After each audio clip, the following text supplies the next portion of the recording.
had to do a job tonight and it went wrong. Set an alarm off, and I think I got out of there without anyone seeing me. What the hell are you doing to me? Hey, where are you? Can't go back to prison. I'll be a dead man. You can't go anywhere, right? Sorry. Hang on. Stay here for a second. Kane Phillips. He's got a firearm. So I'm arresting you on suspicion of armed robbery. Was the man that you saw last night in that room? Yep. That's the one right there, number 3. Are you sure about that? Sure as eggs. I bet my life on it. Dad went and visited Scott in jail a couple of days ago. You're kidding. He might know where he is. This is it. He didn't tell me where he's been staying, but he did tell me about the last job he pulled. What did he say? Ah, not much, just that you took the fall. Would you be willing to tell the cops that? I'll help you. But you have to do something for me first. We just wanted to wish you lots and lots of luck for the trial tomorrow, love. And to make sure that you know you have our full support. To Kirsty and Kane, lots and lots of love and best wishes for tomorrow.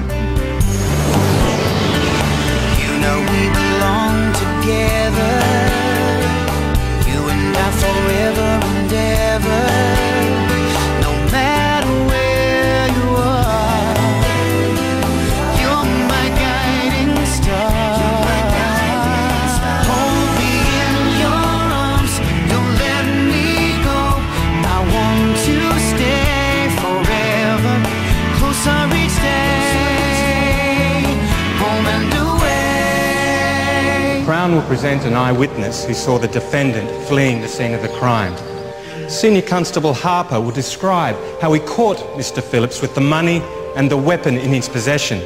We will prove Kane Phillips not only had motive, but opportunity to commit this crime. And finally, we will present forensic evidence, which will leave you in no doubt as to the defendant's guilt. Kane Phillips is a victim of circumstance. A man betrayed and abandoned by his father. An innocent man who happened to be in the wrong place at the wrong time. My learned friend would have you believe that he is a violent and desperate person, but nothing could be further from the truth. Mr. Brennan has said he has both motive and opportunity. We say it was a case of mistaken identity. We say that a man who has survived cancer, a man who is about to become a father, a man who wants to carve out an honest living for himself and his family could not commit armed robbery. We say the only mistake Mr. Phillips made was to place his trust in his unscrupulous father. So I'd like you to remember that old saying. You can choose your friends, but you can't choose your family. Call your first witness, Mr. Brennan. Hayley Lawson.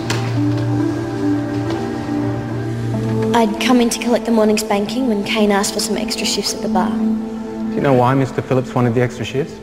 Well, I knew he had medical bills to pay and he and his wife are expecting a baby. So naturally you agreed. I had to clear it with my partners first, but yes, we all agreed. So it's well known in the community that Mr. Phillips was having financial difficulties. Yes. It seems strange to you that on the night of the burglary, that after asking for more shifts, Mr. Phillips then asked to go home early? No, he said he wasn't feeling well. Was there any sign that he was ill earlier in the day? No. And that didn't strike you as odd? No, because... Thank you. No further questions. My learned friend has just asked you an interesting question, but unfortunately he didn't give you the opportunity to answer it fully. Could you please tell the court why it didn't strike you as odd that Mr. Phillips wasn't feeling well? Kane's just finished chemotherapy and he sometimes feels unwell, especially towards the end of the day. So you and your partners took on the extra shifts out of the goodness of your heart?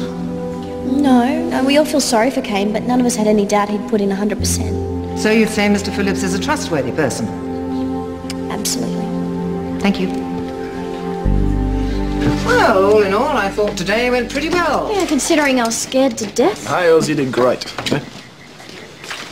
Hey, if everything goes well tomorrow, we are going to make a new start. A whole new beginning. Well, I'd better go. Mr. Brennan is presenting his star witnesses tomorrow, so I have to find a way of blowing their testimony out of the water. Well, we know two things for sure. Harper hates my guts and Greg Harvey's lying. Might make today look like a walk in the park. Senior Constable Harper, when you and your partner, Constable Fitzgerald, stopped Mr. Phillips that night and he explained that his father had just run off, why didn't you immediately search the area? The cash and the weapon were in the defendant's car. We had no reason to believe his story. Yet when you returned to the station, Detective Baker did order a search, which suggests quite rightly that he considered my client was telling the truth.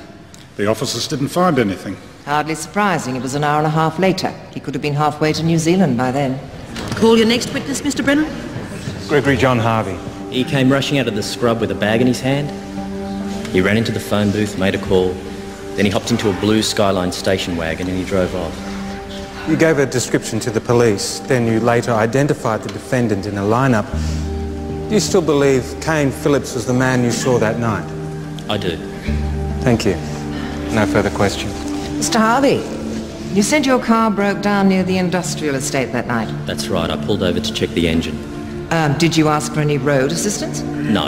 I managed to find the problem. Ah. So we just have to take your word for it that you were in fact there? Yes. Perhaps you'd be kind enough to show us where it was you broke down? Off the road a bit. No. Exactly where? 50 metres north, on the opposite side of the road to the phone box. 50 metres? Yes. Right. Well, here is the phone booth. That would make your car break down about here. Is that correct? That's correct. Did you know that there was a new moon that night, Mr. Harvey? And there are no street lamps along this stretch of road? Yes, I was aware of that. Well, I'm just wondering how you managed to get such a good look at my client on such a dark night and from 50 metres away. The person that I saw had the same features and build as the defendant. And could that person have been this man? No, I don't think so. He's Now take a good look, please, Mr. Harvey. Is it possible you mistook that man for Mr. Phillips? I suppose, but I... Let the record show that the witness has just identified